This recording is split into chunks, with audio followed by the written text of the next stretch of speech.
kita melakukan hunting dengan dua konsep. Konsep pertama adalah suatu alur cerita, di mana ada satu pemeran cewek dan dua pemeran laki-laki. Untuk alur ceritanya kita coba tanya Bagas yang punya skenario itu.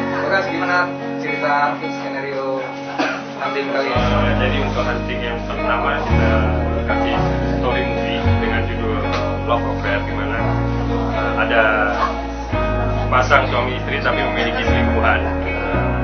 Jadi kita gambarkan dari frame per frame biar orang melihat dari fotonya, orang mengerti bahwa yang kita gambarin itu adalah begitu melihat foto mereka langsung tahu apa yang terjadi.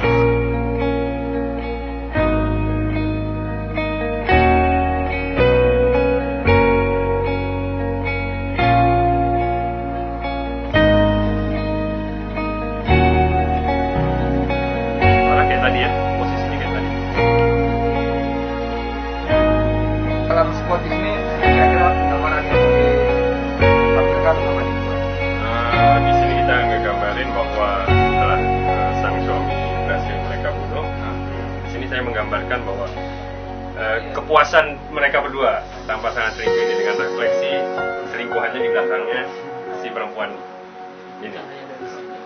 Oke, pecinta fotografi, di sini kita sama-sama belajar buat membuat suatu konsep foto dengan story yang mudah-mudahan dengan pembelajaran ini akan ada teman-teman lain yang lebih membuat tema-tema yang lebih unik lagi. Sukses!